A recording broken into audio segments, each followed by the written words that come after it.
a palavra de Deus na carta de Paulo aos Romanos. Pastor, falei, pastor, vai pregar aqui, rapaz. Vai pregar o que Deus colocou, eu vou nem subir. Deus tem confirmado já aqui aquilo que Ele tem para falar conosco. É uma palavra que Deus tem queimado no meu coração desde o evangelismo. Eu sei quem pôde estar. Foi uma tarde muito gostosa poder estar ali na Praça de São Mateus, pregando o Evangelho, evangelizando. Então, desde a praça, Deus está queimando com essa palavra. Aquele que pode, se coloque de pé, por favor. Aleluia. Romanos capítulo 1. Somente os versos 16 e 17 é o que nós vamos ler. Para aquilo que Deus tem para nós, para a nossa família nessa noite. Vocês estão me ouvindo bem aí atrás? Estão me ouvindo bem? Quer mudar? Muda. É o mesmo lugar. Ei. É a mesma coisa. Amém. Parece que não está um pouco menos aqui, mas estão me ouvindo, tá bem, está na benção. O intuito é esse, é que vocês ouçam aquilo que Deus tem para falar. Amém? Vamos ler. Verso 16, diz assim: porque eu não me envergonho do Evangelho, porque é poder de Deus para a salvação de todo aquele que crê, primeiro do judeu, depois do grego, porque no Evangelho é revelada a justiça de Deus, uma justiça que primeiro ao fim é pela fé, como está escrito: o justo viverá pela fé. Curva sua cabeça. Espírito Santo de Deus, eis aqui a tua voz, abrindo a palavra, é o Senhor falando conosco a partir desse momento. Senhor, que consigamos te dar a atenção devida aqui nesses poucos minutos que o Senhor tem para falar conosco. Senhor, que estejamos ligados com aquilo que o Senhor tem, com o recado que o Senhor tem para o nosso coração aqui nessa noite. Que a tua palavra, Senhor, ela venha como uma flecha, que ela venha revolucionar as nossas famílias, que as nossas famílias sejam transformadas, que elas despertem do sono. Senhor, se faça vivo aqui neste lugar, nessa noite, através da tua palavra. Que eu consiga, é o único pedido, que eu consiga te apresentar, Senhor Jesus, a tua igreja nessa noite através da palavra. É só o desejo do meu coração, apresentar a tua obra ao teu povo. E o Senhor se encarrega de frutificar essa palavra no coração da igreja. Abençoa a ministração da palavra, Pai. É isso que eu te peço, em nome de Jesus. Podem sentar, meus queridos, dando glória a Deus. Meus irmãos, como eu falei, Deus tem queimado muito. E Ele me deu um tema nessa noite para essa palavra. E o tema é a centralidade do Evangelho e a família. Esse foi o tema que tem queimado no meu coração e é algo que a gente vai precisar despertar nessa noite. Se existe um lugar para o Evangelho na minha e na sua vida, se ele é tão bom assim, talvez você nem saiba que ele é tão bom assim, talvez você nem conheça de fato o que é o Evangelho, e eu quero com o Espírito Santo te ajudar nessa noite. Se ele tem um lugar para estar dentro do meu coração, na sua casa, no seu trabalho, não é no lado, não é empoeirado embaixo da cama, não é atrás dos sonhos de propósito de carreira que você tem para a tua vida, para os desejos que você tem para realizar nessa terra. Se existe um lugar para o Evangelho estar, é no centro. Por isso que o tema é a centralidade do Evangelho. E nós vamos perceber que se colocarmos ele fora desse lugar específico, a gente vai mal e está prejudicando muito aquilo que ele pode fazer nas nossas vidas. Quando eu estava pensando, irmã Soninha, sobre essa palavra, me veio muita aulinha de ciências, e eu lembrei quando eu estudava com a minha filha. Porque vocês vão saber que nessa noite existe uma lua sobre a nossa vida. E não somente uma lua, existe a planeta Terra também, que a gente vive nele. Existe o planeta Terra e existe aquele que governa tanto a noite quanto o dia, que é o Sol. E aí eu lembrando com a Radassa, a gente sabe que a terra faz dois movimentos. A lua, um nome muito lindo, o nome da neta da Patrícia, a lua também faz dois movimentos. Isso está lá na matériazinha de ciências. A gente já esqueceu que isso foi há muitos anos atrás. Mas sabe por que eu lembrei do movimento de rotação e do movimento de translação? Rotação, a Terra faz em torno do seu próprio eixo. Movimentos de translação, vamos dizer que aqui é o Sol. A Terra está fazendo ao redor do Sol. Quando ela gira em torno do Sol, translação. Enquanto ela gira em torno do Sol, ela gira em torno do próprio eixo, rotação. Mas o que me chamou a atenção para essa palavra, para que você entenda, é que ela se dirige a um centro. E esse centro é o Sol. Eu não sei se você sabia, vamos viajar na matéria de ciências por um minuto sequer, apenas. Você sabia que o nosso Deus posicionou um eixo para estabelecer a Terra, planeta em que vivemos, inclinou esse planeta por 24 graus? Se nosso Deus não tivesse estabelecido um eixo, inclinado a Terra por 24 graus, os dois hemisférios do planeta teriam a mesma quantidade de frio e de calor. Sabe o que iria acontecer? Extinção da vida humana. Só pelo fato dele não inclinar, o fato dele não fazer rodar, pioraria muito mais ainda as coisas. Para que você entenda que em tudo Deus na terra, em tudo que criou, estabeleceu um centro, estabeleceu um governo. E o meu intuito é te despertar. Se não é o Evangelho que governa a minha e a sua família, o que está acontecendo conosco? Hoje a gente está aqui muito bem, eu estou aqui do lado da minha princesa, porque a terra está inclinada a 24 graus, e o Senhor continua fazendo com que ela faça o movimento de translação. Nesse momento ele faz o papel dele lá, governando o cosmos, governando tudo, estabelecendo o Sol como centro. Então a palavra de hoje é a centralidade do Evangelho. O que o Evangelho está fora do centro está fazendo com a minha e com a sua vida, com a sua família, com a sua casa. Sabe, quando Paulo vai escrever, ele está na sua terceira viagem de Corinto, ele ainda não está nem em Roma, mas ele já está preocupado com o Evangelho que ele quer escrever para aquela cidade. Não foi Paulo quem funda Roma, e ele escreve esse Evangelho para Roma com o propósito de estabelecer a graciosa e eficaz graça de Deus entre gentios e judeus. Então o propósito de Romanos é estabelecer a graça por meio do Evangelho, não só para judeus, mas também para gregos. E eu falei para você que o propósito dessa mensagem é a centralidade do Evangelho. Se eu fizesse uma pergunta aqui nessa noite, dos mais antigos do Evangelho aos mais novos, dos que vieram do catolicismo, ou daqueles que ainda são católicos no nosso meio nessa noite, o que é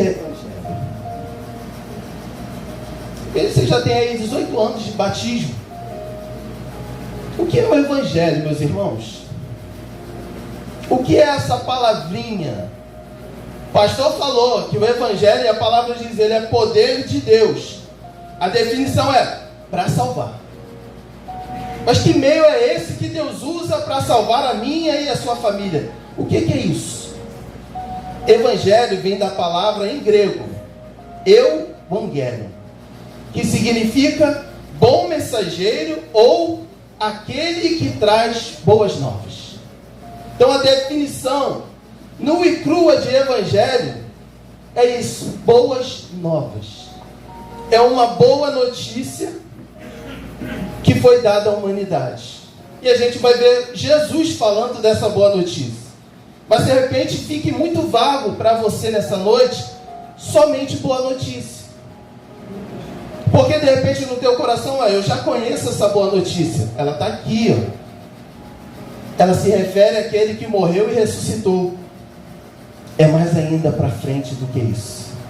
É mais profundo ainda.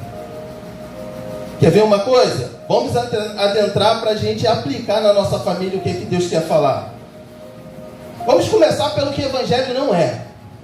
Vamos fazer dessa forma. Vamos começar falando o que ele não é, aí depois eu entro falando o que ele é de verdade. Vamos pensar o seguinte: será que o Evangelho é uma religião? Ou uma irreligião? O que eu quero dizer com isso? Será que o Evangelho é algo que te liga a alguma coisa? Ou, de acordo com algumas pessoas, ele não liga a coisa alguma. É uma fantasia, é uma fábula. Será que o Evangelho é uma religião? Sabe o que quer dizer religião? É algo que você precisa cumprir para obter um benefício. Vocês vão entender o quanto a gente está precisando do que Deus tem a falar nessa noite. Essa primeira definição é um dos maiores adversários da igreja. Se você entender que o Evangelho é uma religião, você prejudica o efeito dele dentro da sua casa. Porque, em primeiro lugar, o Evangelho não se trata daquilo que você faz para obter benefício. Então, ele não é religião. Fala para o teu irmão assim, ó: Evangelho não é religião. E ele também não é uma irreligião. Ou seja, o relativismo. Você pode entender que Evangelho é uma coisa onde você pode ou não cumprir regras. Ser santo é relativo. Você pode estar determinando que o Evangelho é uma irreligião. Tudo que está aqui depende de como você interpreta. Isso é tão sério que as nossas famílias estão sendo destruídas por esse princípio. Quem está se destruindo agora ali fora, como eu vi na linha de trem, queimando pedra, pode ter certeza que ele tem uma visão. Que aquilo que Deus determina é relativo para a vida dele. Ele está se afundando por causa disso. E Evangelho também não é legalismo. Eu falei para você que Evangelho é uma boa notícia. Fala assim da morte do nosso Senhor. E a gente precisa entender isso. Quando eu digo que Evangelho não é legalismo, ele não é um conjunto de conselhos. Quer ver uma coisa? Sabe por que muitos recuaram do Evangelho e estão desviados hoje em nossas famílias? Porque seus pais entenderam de uma forma legalista o Evangelho. Estabelece para a criança assim, ó: Evangelho é isso, faça isso, faça aquilo, faça isso, faça aquilo outro, isso aqui não faça, essa música não faça isso, não faça isso, não faça isso e não faça isso. Então, ou seja, é uma forma legalista. O que é isso? Se você fizer errado, você quebra a lei e sofre. E aí você faz isso. Se fizer errado, você quebra a lei e sofre. Faz dessa forma. Se não fizer errado, quebra a lei e sofre. Então, ou seja, pegaram uma coisa linda, uma notícia maravilhosa e colocou em dois extremos. Uma, muito frouxo, não pega nada, eu não tenho que me abster de nada. O outro polo, não faz, é só conselho, não faz que vai para o inferno, não faz que a terra vai se abrir, não faz que o anjo vai te pegar. Legalismo. Essa segunda opção é a forma que mais desviou pessoas do Evangelho de Deus até hoje. A dureza do legalismo. Sabe por quê? Muita gente agiu com essa dureza? Medo de perder os seus para o mundo. E aí, ó, na dureza, para manter a rédea curta, reger a vara de ferro, falou: olha, e aqui, de maneira nenhuma, eu estou abolindo os mandamentos do Senhor. São imperativos. O que eu estou te falando é sobre uma deturpação do que é o Evangelho. E isso está arrebentando com as nossas famílias. Então, até agora, esses dois motivos destroem o poder do Evangelho hoje para mim e para a sua vida. Esses dias eu estava me atentando. Pensa para pensar nisso. Às vezes você acorda de manhã e teu filho é muito mal-humorado. Ele está muito reclamando de tudo. Às vezes você vê uma criança se jogando no shopping, batendo as pernas, querendo levar no grito que os seus pais se submetam àquilo que ela quer. Posso te despertar com alguma coisa? Sabe o que é essa reação dessas crianças? Esses dias eu estava conversando isso lá em casa. Pecado. Sabe como é que a geração hoje e do passado resolveu isso? Só na pancada. Sabe o que está faltando para a gente entender sobre as boas novas? Precisamos pregar Jesus para o coração das crianças. O que eu preciso fazer é alcançar a consciência dela. Ser firme, mas pregar ao coração dela. Para que se desperte da graça de Deus abundante sobre ela todos os dias da sua vida. Não adianta ser só legalista. Eles irão quebrar a lei de Deus. E o que é que a gente vai fazer quando eles quebrarem os mandamentos? É só pancada. Será que vamos ser duros e legalistas somente? E aí agora eu quero te falar sobre o que é o Evangelho. Eu falei que ele é uma boa notícia. Ele é uma boa notícia e não é um conselho. Conselho, a gente chega para alguém e fala assim: olha, acho melhor você fazer isso. Para com isso, que eu acho melhor que tu vai se destruir dessa forma. Evangelho não é conselho. Evangelho é uma boa notícia que Cristo fez no passado por mim e por você. Quer ver onde é o profundo desse passado? Antes da fundação do mundo. É muito mais além do que você mandar não fazer ou não fazer. Evangelho é muito mais profundo do que isso. Ele é uma notícia que você não merecia receber, mas ele está aqui nessa noite para te dar. É uma boa notícia de salvação quando merecíamos castigo.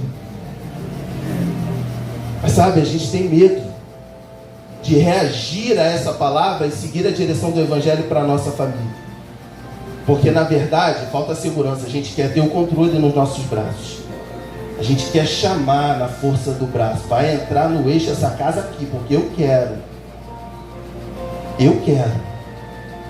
E não é isso que é o Evangelho. O Evangelho também é uma boa notícia que fomos resgatados. Eu não sei se você sabe, mas desde que nasceu, você pertencia a um outro dono. Por causa da obra de Cristo, hoje é possível o resgate. E você viver em novidade de vida. Você e sua casa desfrutar da glória que Ele tem para você. Evangelho também é Cristo nos restaurando com Deus. Você sabia que existia uma inimizade entre Deus e a gente? Que Deus era o inimigo do seu povo até o sangue de Cristo ser derramado? E às vezes a gente acha assim: não, a minha justiça, não porque eu subo montes, não porque eu pago preço para minha casa, não, eu me consagro 2 vezes por semana. Meus irmãos, tudo isso é muito válido e tem o seu efeito no mundo espiritual. Mas Evangelho não é isso. Evangelho é o resgate de Cristo. Ele vai trazer amizade. Cristo aproxima o Pai e a gente. Por causa do pecado estávamos muito afastados de Deus. Nos tornamos em Adão inimigos número 1 de Deus, da ira de Deus. O Evangelho vem, a boa nova, e fala assim: olha, eu vou trazer amizade de novo com o homem e com Deus. O abismo que tinha entre eles, agora eu vou estreitar. Eu vou habitar dentro do homem. Sabe uma coisa bonita? Em nenhum momento eu falei até agora do meu e do seu mérito. Porque não temos. Nenhum. Se quisermos entender o papel central do Evangelho dentro da sua casa, não há méritos e benefícios nenhum em nós que recebam para que mereçamos essa boa notícia. Nenhum. Nenhum. E você vai ver qual é a implicação disso. Qual é a implicação hoje de termos famílias que acham na sua autossuficiência que tem o direito de receber de Deus por causa da sua postura. Aí sabe o que acontece? Quando as coisas dentro de casa fogem, a gente se perde, se quebra. Porque a gente acha que vai trazer a ordem, vai restaurar na força do nosso braço, na subida do nosso monte. É assim, porque eu sou de Deus. É dessa forma que a gente pensa. E eu quero te trazer um cuidado com isso. Tenha cuidado com isso. Em nenhum momento, até agora, da boa notícia até agora, tem ação do homem. É só Deus. Você merecia a morte, Ele te deu vida. Você merecia notícia de destruição, Ele te trouxe uma notícia boa. Até agora, é só a ação de Deus. Romanos 1,16, entrando na palavra, e vou começar a aplicar aquilo que Deus falou. Romanos 1,16 fala assim, olha, porque eu não me envergonho. E ele não se envergonha do Evangelho. Essa palavra aqui, envergonho, quer dizer intimido. Paulo está falando assim, olha, eu, Paulo, não me intimido. Sabe por que ele não se intimida? Porque já em sua época havia um desprezo muito grande ao Evangelho. E hoje não é diferente, talvez esteja até pior. É só olhar um pouquinho para a sua família, é só olhar um pouquinho para a parentela, é só olhar um pouquinho para quem você se relaciona no trabalho, para a sua BFF mais próxima, para aquela amiga topzera. É só olhar para o seu círculo que você vai perceber o quanto eles desprezam o Evangelho. E Paulo está falando assim, olha, bate o pé, eu não me envergonho, não vou me intimidar pelo desprezo mundano. Aqui é um ponto de alerta para mim e para você.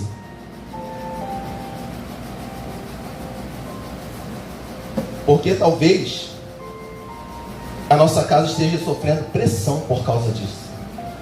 E muito forte. Desde aquele que cresceu no Evangelho, aquele que está começando a conhecer. Sofremos pressões a todo tempo. Quer ver uma coisa? Deus cria Adão e Eva no paraíso. Por causa da dúvida da serpente, o que acontece ali? Um deslocamento. A pressão da serpente faz Adão e Eva para onde? Para o esconderijo. Se esconder atrás de um arbusto. Meus irmãos, a todo momento há uma pressão para deslocar a minha e a tua família do centro do Evangelho. E a gente não entende que a única solução para a minha família e para a sua é o Evangelho. Não existe outra. Não é o dinheiro que está no meu bolso. Não é o quanto eu estudo para obter a minha carreira. Não é o quanto eu e você queremos ser felizes. Não se trata sobre isso. A única opção para ser feliz e viver bem com Cristo eternamente é o Evangelho. Mas eu quero te despertar a se atentar para a imposição do diabo querendo te deslocar. E se você me perguntar, diácono, quais os meios que ele usa para me deslocar do centro da vontade de Deus? Inúmeros. Relacionamento, a mentira, a soberba, a arrogância, tudo isso ele usa para fazer isso aqui. Como se ele fizesse assim, ó, eu vou arrastar o púlpito para lá. Não, agora eu vou deslocar o Miguel para cá. Não, agora eu vou deslocar o Walter para cá para trás. Todo momento ele quer impor deslocamentos. Pelos simples fatos da gente não entender o que é o Evangelho. A nossa família está sofrendo. E ele vai falar que ele não se intimida porque é poder de Deus para salvar. Eu fiz aquela encenaçãozinha. Sol, planeta Terra, ele precisa, para a Terra ter vida, ela precisa orbitar ao entorno do Sol. Quando é que vamos entender isso? Temos dinheiro na carteira hoje? Temos. Dá para comer o lanche? Dá. Tem Netflix dentro de casa? Tem. Está pagando internet? Está pagando. Parece que está tudo bem. Mas quando é que vamos entender que a vida verdadeira é você circular em ter o Evangelho no centro? Sabe por que muitos estão apagados e morrendo? Perdemos isso. Perdemos o Evangelho. A família perdeu o Evangelho do centro. Falamos nessa manhã que não dá para estabelecer a paz dentro de uma casa a qualquer preço. A minha vai crescer. Eu não vou poder estabelecer a paz com a Radassa quando estiver pensando futuramente em namorar, para que o mundo está perigoso. Então fica aqui na minha redoma. Como estabelecer paz, minha filha? Não vai não, fica aqui. Não é paz a qualquer preço que Deus tem para a nossa vida. Falamos nessa manhã que o Evangelho em muitos lares divide e traz guerra. Porque um entende, o outro não. Um tem fé, a outra parte não. Aí o Evangelho traz a espada. Meus irmãos, eu vim te despertar que o Evangelho é poder para a salvação. Meus irmãos, em nome de Jesus, você não sabe se vai ter 2 minutos de vida ao sair daqui. Não enfraqueça a única coisa que pode te dar vida. Meus irmãos, a única coisa hoje que mantém primavera, verão, outono, inverno é a terra girando e o sol no meio, estabelecido por Deus. Em Apocalipse vai falar que os firmamentos, o cosmos vai se desfazer. Você precisa se atentar a isso para o Evangelho nessa noite, meu. E eu tenho uma pergunta. Será que hoje, como família, temos o Evangelho como centro? Será que temos? O que você faz com essa notícia? Sabe quais somos? Somos aqueles que gostam de dar presentes. Se eu pudesse, eu chegaria, não é que ele esteja faltando, daria um manto top para o meu amigo Diácono Vamos. Presentearia os meus pastores, né, com Salinas Maragogi. Se eu tivesse, eu faria. A gente gosta. A gente gosta. Merece. A gente gosta de dar presente. Mas saber uma coisa que a gente não sabe fazer? Receber presente. Que isso, diácono? Eu sei sim, acabei de receber. Pastor pode falar ali, eu sei sim, estou com a camisa nova que ganhei. Será que sabemos receber presente? Sabemos mesmo, meus irmãos. Se sabe, você sabe receber o presente, procura onde está o Evangelho na sua vida hoje.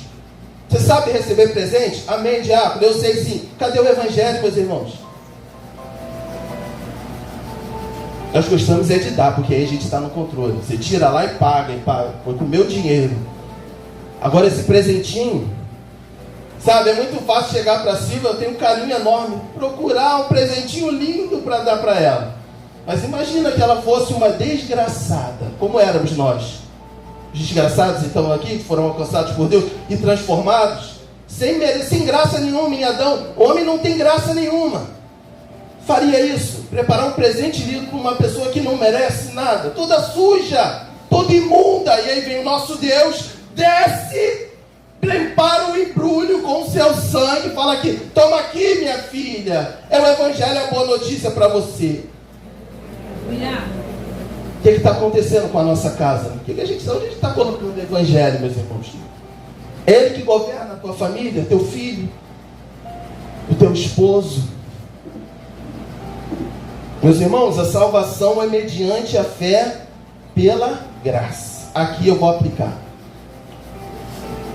Sabe, meus irmãos, a graça, ela foi dada para a gente, através do Evangelho, em incongruência.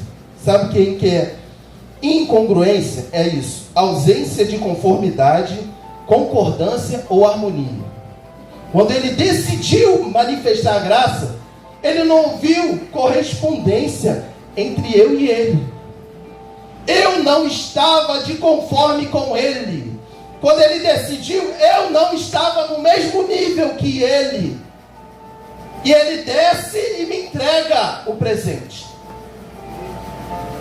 Sabe qual é o nosso problema? Vamos aplicar para a família. Aí você está no casamento. A situação está quebrada, está feia. Relacionamento entre pai e filho, você com o teu chefe. Aí sabe o que acontece? Está pegando fogo. Você não consegue entender que ele desce para te dar quando você estava abaixo. Aplicando para a gente hoje. Quer ver como o Evangelho não está no centro? Por que tu não tem misericórdia? Sabe o que é misericórdia? É oferecer quando outra pessoa te fez agravo. Ela não está no mesmo nível que você. Ela desceu e te feriu. Aí sabe o que a gente faz? Opa, eu vou reter a graça. Opa, não. A gente retém perdão. Deus está falando assim, ó, volta para o caminho de onde você saiu. Sabe o que você faz? Orgulho. Não, eu que sei da minha vida. Opa. Será que a gente entende a graça mesmo? Que não está no mesmo nível o homem e Deus? Se ele te deu, não estando no mesmo nível, ele espera uma coisa de você. Ele espera uma coisa de você. Que você reaja a isso. Ele não quer que você pague para ser salvo. Ele quer que você reaja ao amor ofertado por Ele a mim e a você. E a melhor forma é aceitando o presente. Quer ver? Porque tem casamento destruído. Não oferta. Recebe a graça. A gente acha que ministra da graça. Não é ministro sobre a graça. E aí a situação aparece e você não transborda. O filho está rebelde, quebrando tudo. E Deus está falando assim, olha, desce. Porque na tua humilhação eu vou tirar. Não, eu já fiz tudo o que eu tinha que fazer, eu não desço. Será que entendemos a graça? Sabe, irmãos, eu fui um homem que desde que comecei a caminhar, me envolver no ministério, recebi muita palavra contrária a respeito do meu casamento. Muita. Viram muitos empecilhos. E eu sempre, na minha fraqueza ou na minha força, nunca deixei de acreditar na verdade que Deus colocou aqui. E às vezes até errei por compartilhar.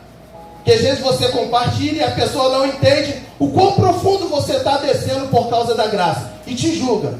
Faz um pré-julgamento. Não, esse é devagar demais, esse é mole demais, esse é banana demais. E ainda não te entende. Eu sei aquilo que Deus tem requerido de mim a respeito da graça. E posso falar com autoridade. Não vejo problema algum em descer. Porque quando Ele me manda descer, eu olho para a oferta que foi dada. Eu não preciso subir no monte, não é nada contra o monte. Vem alguém, enche te digo e desça para que eu desça. Não, eu olho primeiro para a cruz. Ela é o meu maior e único motivo para que venha descer e quebrar as resistências de Satanás se instalam dentro da nossa família. Se você não entender que a graça é incongruente, que não é conforme, não estamos no mesmo nível, é como pegar, quer ver um exemplo? Um time bom, não vou nem falar do Flamengo, é pegar o Palmeiras jogando com o Tomazinho ali e querer achar que o Palmeiras que o Tomazinho vai fazer frente ao Palmeiras. Uma diferença, é um abismo enorme entre Tomazinho e Palmeiras. Aí imagina Deus falar assim, olha, Tomazinho, vou te dar a condição de vencer o Palmeiras. Você vai ser melhor que o Palmeiras. É o que a graça faz comigo, com você. Ele desce. Sabe o que Ele espera de você? Para resolver os conflitos familiares. Que você tenha a mesma atitude. Transborde como a graça transbordou contra. É só isso. Ele está falando para as famílias hoje. Ele está falando para o chefe de família, para a mãe hoje. Olha só. Faça conforme a minha graça fez com você. Quer zerar os conflitos? Quer viver em paz? Olha para a graça. Sabe o que está acontecendo com as nossas famílias? Nós estamos enfraquecendo o único que pode fortalecer. O problema é que a gente não entendeu isso ainda. Você está achando que na sugestão daquilo que você aprendeu com seu pai lá atrás, você vai resolver o problema do teu casamento. Você está entendendo que com aquela tradição familiar você vai resolver todos os problemas da sua vida, porque você foi ensinado assim pelo seu pai, você viveu assim e vai reproduzir assim. Não vai não. Não vai não. Mas não vai mesmo. Se não for o Evangelho, não vai. Ele é o único caminho para mim e para você. Então olha, essa é uma direção muito clara para as nossas vidas hoje, meus irmãos. Nós precisamos descer. Não tem outro caminho. Sabe? É pegar o orgulho e... Dá para fazer, meus irmãos. Se você se voltar bem pela obra da cruz, você consegue se curvar a tudo que Deus está te mandando. Deus está te mandando assim, olha, larga e para.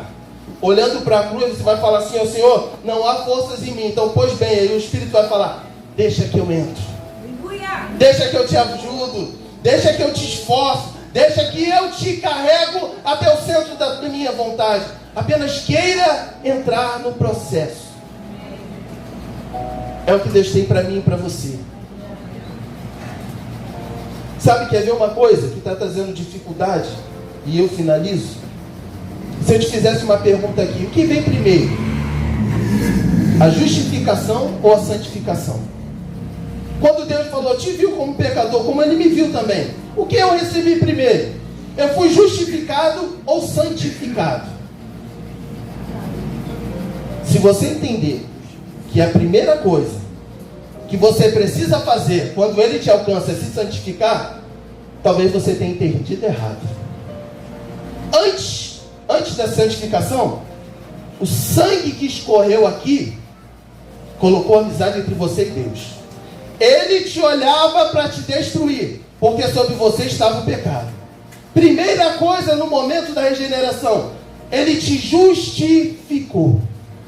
Sabe qual é o caminho que a gente está fazendo? Eu preciso parar com isso para receber ao alcance a graça, a misericórdia e habitar nas regiões celestiais. Eu preciso parar com isso para que receba o favor. Eu tenho que fazer isso para que a mão dele não pese. Eu tenho que fazer isso para o meu filho voltar. Eu tenho que fazer. Não é isso. O que temos que fazer, reflexo do amor que Ele te ofertou. A gente sabe que precisa reagir. Mas o problema é confundir a ordem. Sabe por que isso é importante? Se você confunde essa ordem, você se torna inflexível. Eu retroceder, não retrocedo. Porque eu faço a vontade de Deus. Eu me santifico. Eu busco. Se a outra parte não entende, ela que se vire para entender a vontade de Deus para a vida dela. Meus irmãos, chega de dureza. Ou você se quebra diante dessa graça, ou você vai enfraquecer. A única coisa que pode te tirar desse lamaçal, mudar a tua história. Imagina você estar na guerra lutando com o inimigo e dando tiro para o chão, gastando toda a bala. Se você precisa dela para vencer, tu se enfraqueceu. Vai tomar um monte de tiro, porque gastou bala desnecessariamente. E a gente faz isso a todo momento. Jesus estaria, gente, para cá. Mas meu filho, eu quero o centro. Não, fica aqui. Não, eu quero viver a vida dessa forma. Fica aqui, evangelho, porque no centro eu não te quero. No centro tu vai mexer com toda a minha vida. E aí não é isso que eu quero no momento.